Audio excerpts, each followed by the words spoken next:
But thank you very much for coming today, everybody. I really appreciate your time. I'm Ed Backhouse from Skedulo. I run customer experience globally.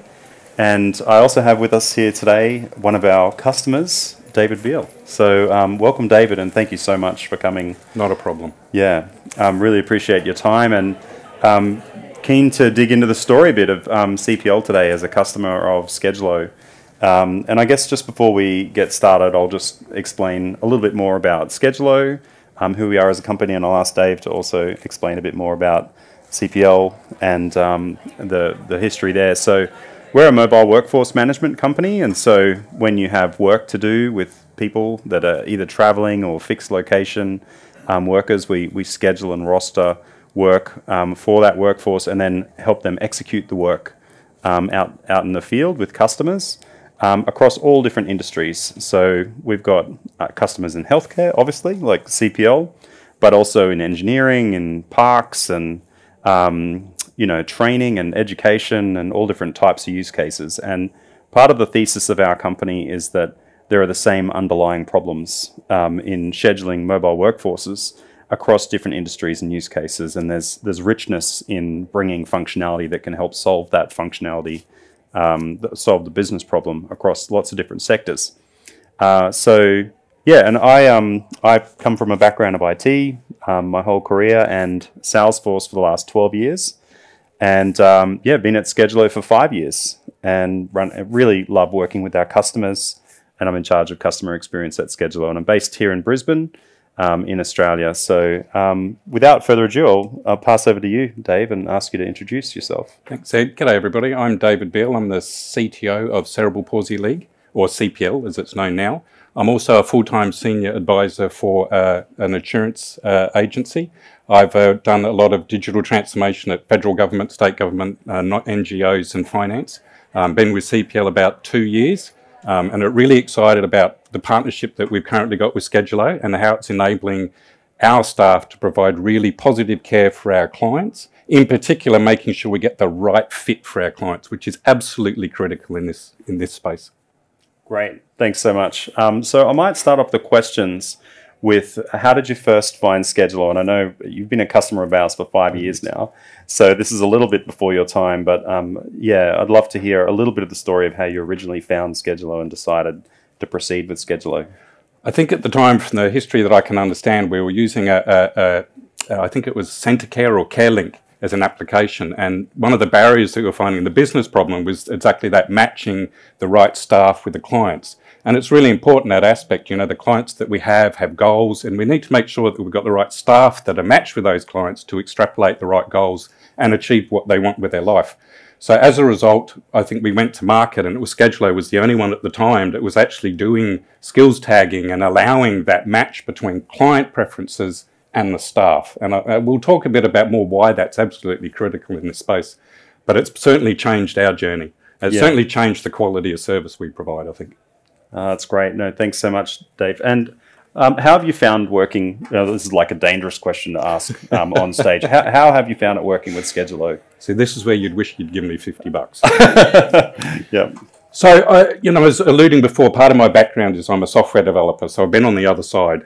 And it's really important to work with a vendor that has really good software development life cycles, has a really mature approach to engaging and helping us as a client of Skedulo's to understand what our business needs are, and not just work with a vendor that has a playbook and kind of says, this is the way you should do it, you've got to go and approach it this particular way.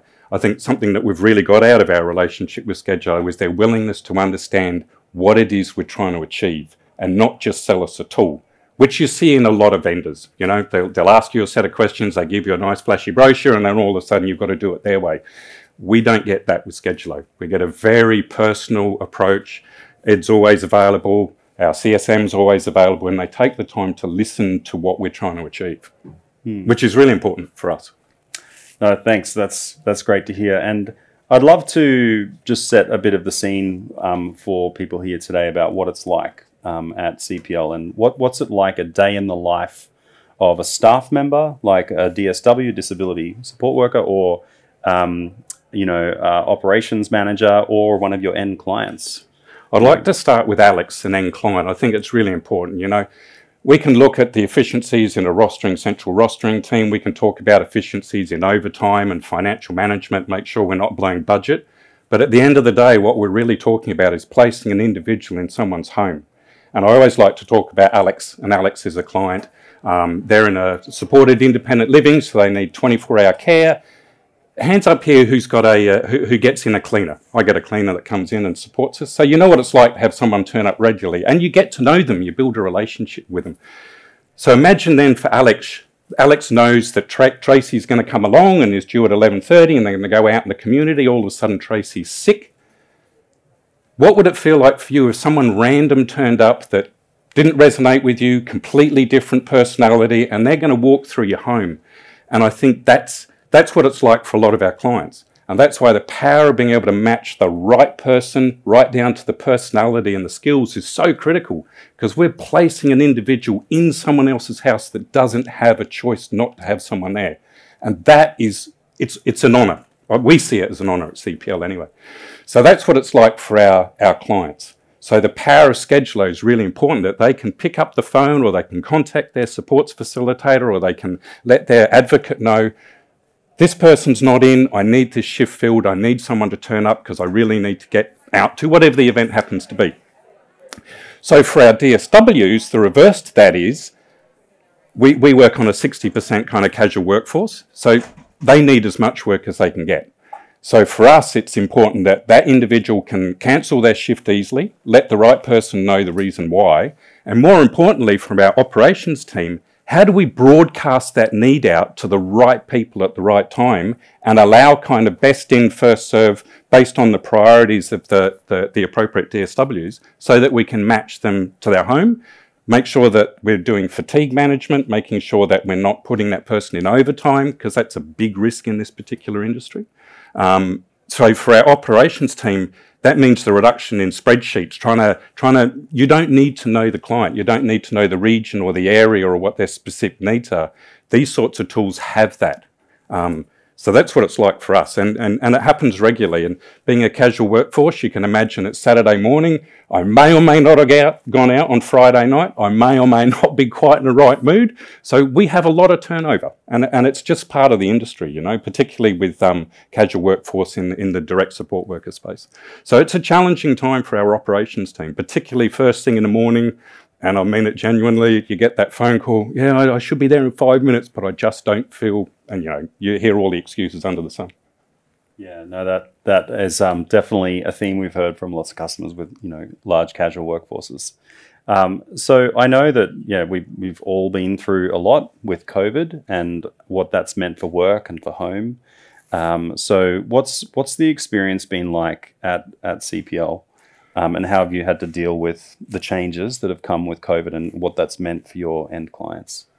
Yeah, that's been really interesting for CPL, you know, choice, passion, life. That applies not to our clients, but our employees as well. So, you know, we mandated the double vaccination need, but we had to do that in a way that didn't make it sound, yeah, you're a direct support worker. If you don't take that double vaccination, then you're not doing your job. Everyone's got the right to make a choice. So that was really challenging for us. We had a lot of people that said, thanks, but no thanks. It doesn't resonate with me. I have a right to choice. I don't want to be vaccinated. So that put a huge amount of pressure on trying to find and fill shifts. You know, we had to kind of carve down that funnel and go, I know you really need that community access, but we're really struggling with the right amount of staff. We really need to be placing them in the high needs. And without that skills tagging capability and that built in with our award interpreter and making sure we had the vaccination as a tag against the staff, we wouldn't have been able to fill the high shifts that we needed to, you know? Yeah. No, that's very true. And I know it was like a ghost town for a while there in Brisbane, you know, with some of the lockdowns, although we got it a lot easier than Melbourne and other places. So yeah, very challenging. You know, you have to put someone into people's home. You can't just go, you can't have this shift. We've got people that depend on being turned, rotated, fed, all of that kind of aspect. So yeah, it was tough. I'm sure it was tough for anyone in that particular area. Yeah. So I'm interested to think about what was life like before Skedulo at CPL. So like rewinding a bit before Skedulo was in place, you know, what was it like getting work done? if that makes sense. So we were probably more decentralized a bit before my time. As I said, I've only been at CPL for 2 years, but a bit before my time. But I understand we were decentralized. And so that knowledge about that matching was done in areas and in regions, which works. But as we all probably know here, getting a centralized set of principles, so you're doing things in a consistent way, is kind of difficult if you're federating that out to lots of different areas. So while we were probably applying the right staff, we weren't doing it in the same way. And obviously that comes with a certain level of inefficiencies. So from my understanding, that's what it was like. Lots of manual work, very regionally based, very contextual, that we needed people that understood the clients, understood the staff in particular regions. And again, as I said, that does build a level of inefficiencies if you can't centralise, at least on a principles basis. Yeah, no, that definitely makes sense. So thanks for rewinding, and I know you weren't there. And I guess looking forwards with our partnership together, and you know, we're hoping for the next 5 years and the next 5 years with CPL, you know, what is it that we could do as a company and as a product that would, you know, further assist with what CPL are trying to achieve? Oh, being bold, now I've got you in front of everybody. Look, you know, the power of Salesforce is, I think, you know, when they brought out Mulesoft, is that API, and that really is the future of good systems integration. What I'd really love is a set of drop-down boxes, and I can go, oh, that's my accounting package. Give me a connection, and I just pop in my username and password. Yep. So really extrapolating on that ease of integration with third-party systems. Schedulo is just a rostering tool. We all have needs well out of that. We all have needs that data needs to move easily in and out in a secure and safe manner. If Skedulo can keep supporting us further with that, with more of that drop and drag type interface, that'd be fantastic from our perspective. You know, automatic EDMs. How do we use Skedulo to hook in with clients and show them other services that we may have, you know, outside of our CRM? It's really Skedulo that knows all that content. It kind of knows the services. It knows the regularity of the services. So how's Skedulo going to improve its AI engine and give us that richer data? Yeah. You know? No, definitely. That'd be awesome. And so you're thinking about things like payroll engines, you know, award interpreters, absolutely, finance systems, billing systems, looking over the regularity of certain staff cancelling shifts so that they may fall down on the priority list, because you know that if you assign them, you're only going to get the phone call Saturday morning anyway and redo them. So don't show us that resource in the first place. Particularly if we can almost assign a level of, you know, and make it personalised. You know, for us, it might be if you cancel a shift 4 times, that's acceptable. For other organisations, it's 5 or 6 or 2 or 1. You know, and I think touching on that, it's good. I don't think Skedulo treats every customer in the same way. It's flexible enough to allow organisations to select its own decisions. And that's important, I think, in this day and age, not have software that dictates what you must do. You know, it's that flexibility. I know you use Skedulo together with Lumery as kind of the client management sort of billing side of the system. And yeah, we've obviously investing a lot in healthcare at the moment. So like, yeah, what's your experience been like using Skedulo combined with other solutions? Yeah, it's often a difficult area trying to work with 3 or 4 different third-party vendors. You can often act as a mediator between the two.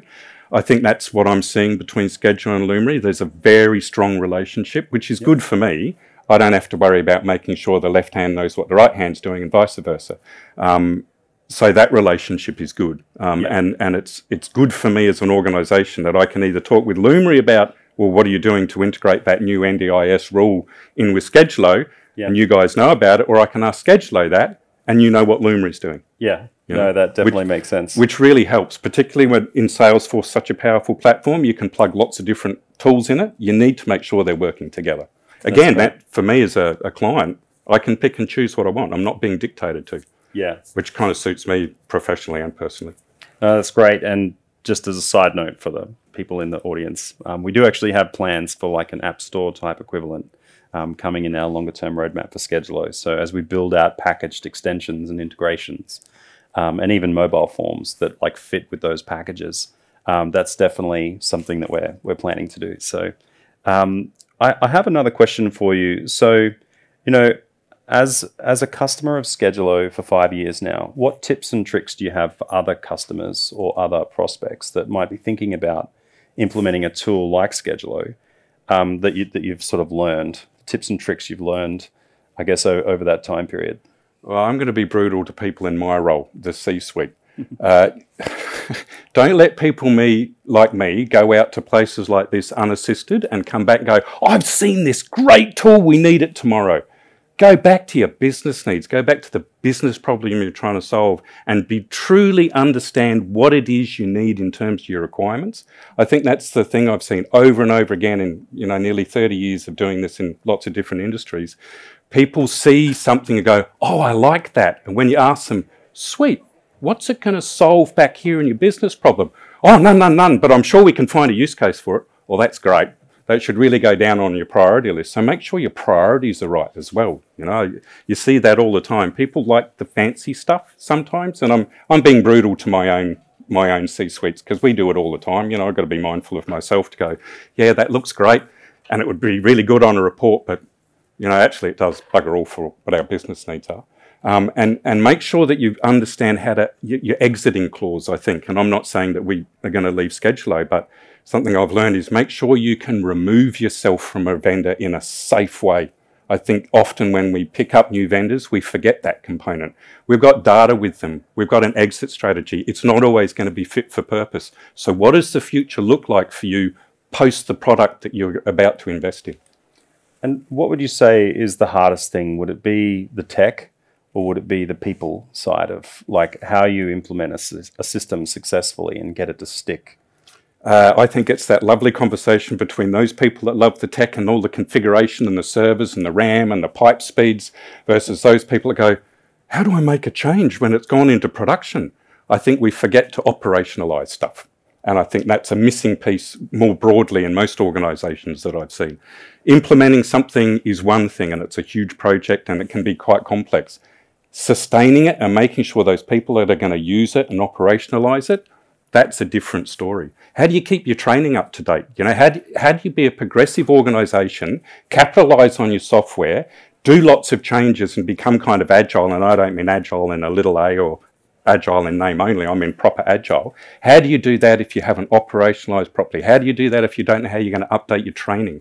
And more than just the training assets, get it to your frontline staff. If you've got like 3,000 or 4,000 staff, that's a huge challenge. But if you haven't thought about that before you go live, it's going to come and bite you somewhere at some time. And I would, I guess, add to that what I always say to customers is going live is really day one. Oh, absolutely. So that's the beginning. Absolutely. It's where you find all the things you missed. Yeah. I think it's where you look back and go, shit, I should have had that in my testing scenario. I thought about it. No, that makes a lot of sense. And I guess, while we're up here, do you have questions for me, Dave? Yeah. What exciting stuff is on the roadmap for Skedulo? What's coming up that you'd like to share? Yeah, so there's actually, I won't go into too much detail because it's a customer interview, but we have a lot of packaging coming up with pre-built integrations, as I mentioned, and that'll eventually end up on like a store type scenario. But we also have a brand new mobile app coming out. So later this year, it's going to be like, it's been built over the last couple of years, but natively built.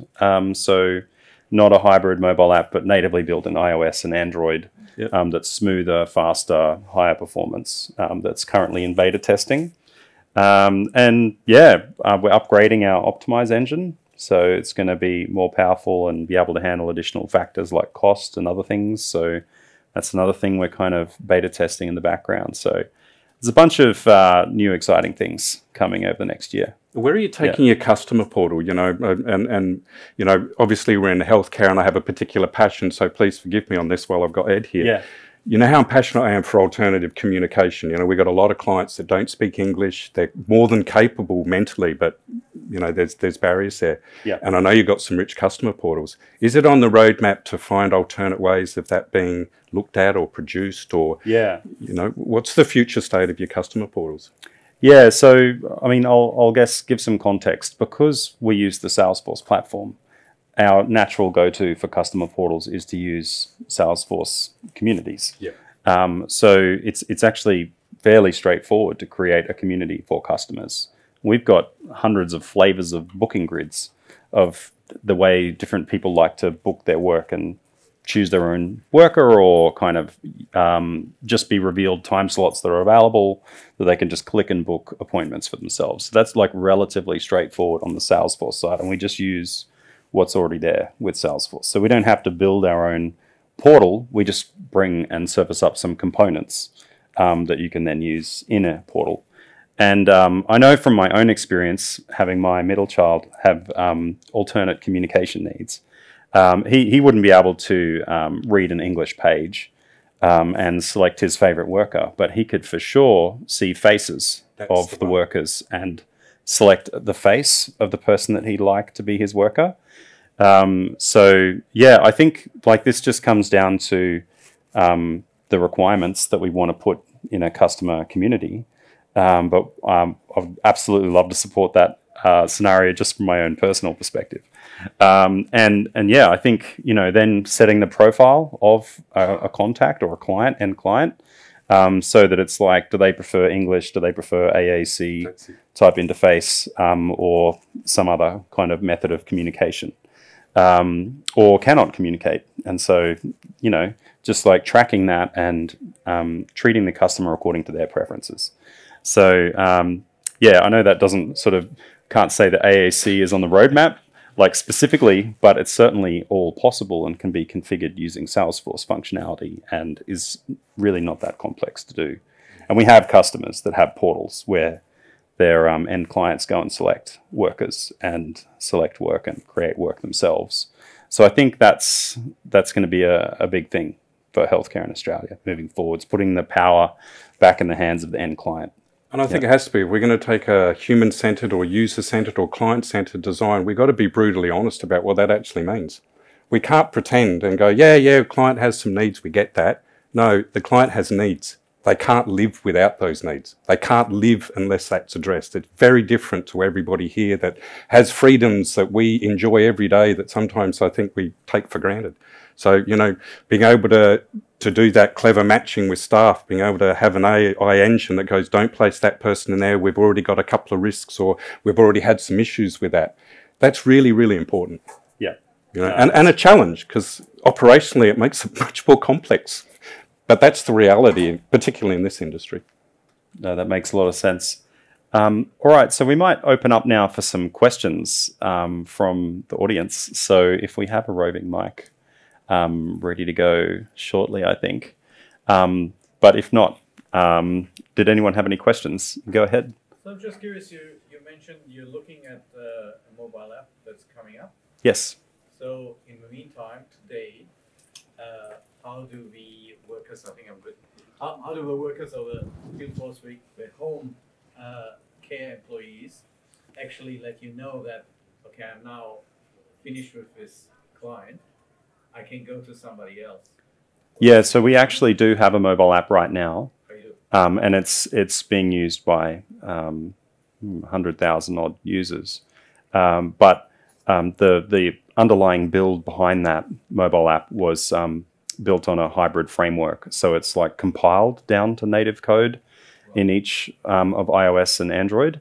So we made the difficult decision about a year and a half ago that it would be better to completely re-engineer that app and rebuild it natively on each platform to overcome some of the engineering limitations.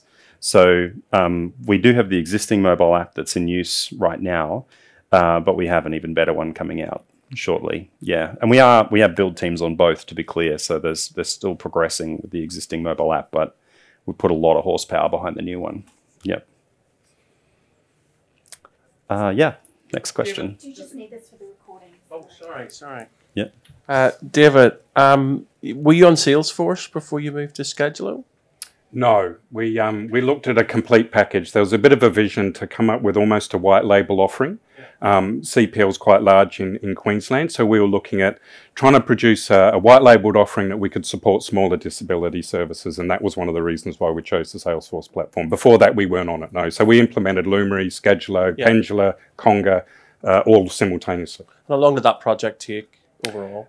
Probably not as long as it should have done, because I came in after that had implemented and saw all the whitewash.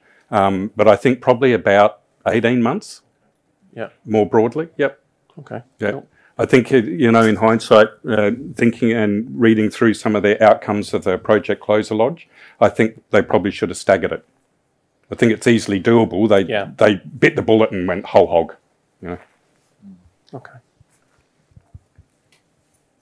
It's my new job. Hi, David. Thanks for coming and talking to us. I just wanted to ask a question. In this industry, obviously, with the demographics of the workforce, there is varying degrees of technical competency in using mobile apps and things, and sometimes that's a challenge. How does CPL bring on somebody new into the workforce and train them up? And is that technical illiteracy a challenge or something that you've got to manage?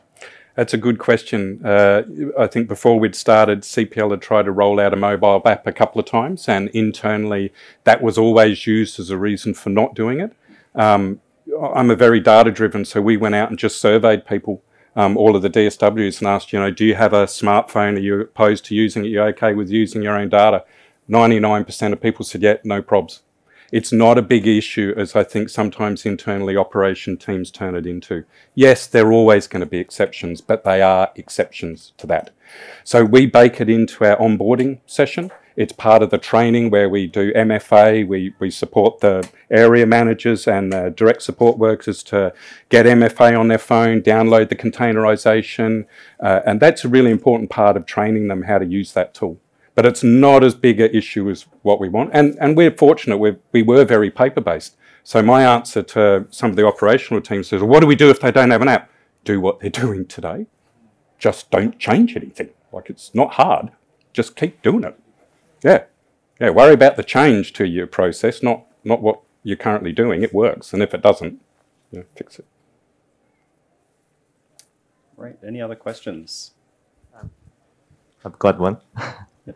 Yeah.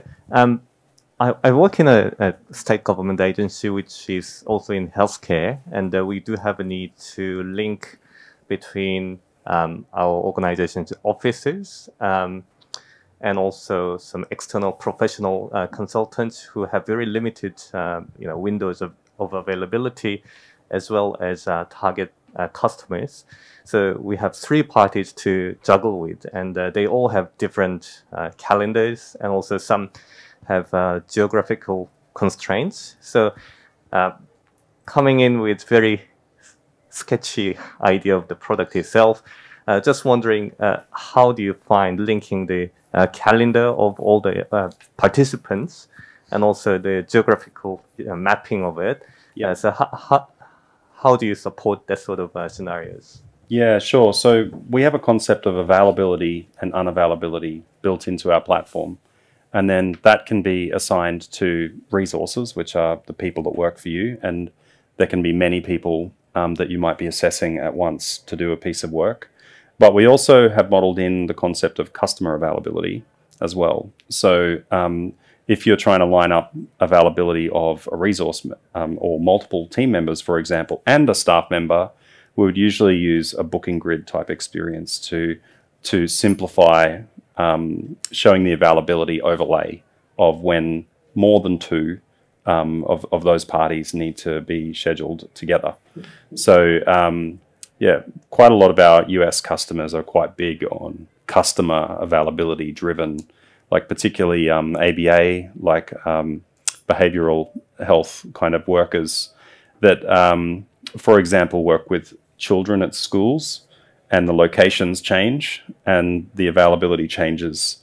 And then you need to basically book in children at changing locations with working with staff differing availability and kind of like find the match to make the booking. Yeah. So we simplify it in a booking interface is the usual way that that's handled, but the underlying availability is all in the system. Yeah. And you can create a portal and have the clients put in their own availability, and staff can use our mobile app to declare their availability, or you can sync it in from Salesforce events, which have that supported natively in our Salesforce package. And shortly we've got coming out Office 365 integration and also Google Calendar integration. Yep. So we can sync in both the jobs to their calendar as well as their availability back or unavailability back the other way. Yep. So 0. Yep.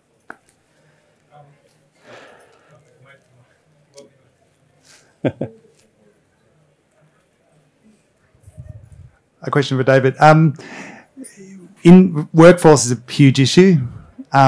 So in regards to rostering of workforce, is it your own workforce plus third-party workforce that you're trying to coordinate together? How is that going? And also, is there anything that Skedulo has been able to do in terms of supporting, getting data or supporting, business direction and strategy and it's that nice tight coupling with the award interpreter. Skedulo out of the box comes with some really nice dashboards and reports, and we use those on a regular basis to help that definition. But we schedule our normal workforce as well as agency staff in that. And that's more around making sure the agency staff don't actually have access to the app, but we do schedule those internally. And the reports help us in understanding that intelligence, if that's what you're talking about, particularly from a cost relationship. And that integration with the award interpreter and the AI that comes with that is really quite rich. So we use that a lot. Does that answer what you were looking for? Yep, cool. Yep. Great. Well, thank you so much for your time, David. Really have appreciated hearing from you today and some of your story. We just really appreciate you as a customer as well. So thank you very much for your time, and thank you everybody for coming along today.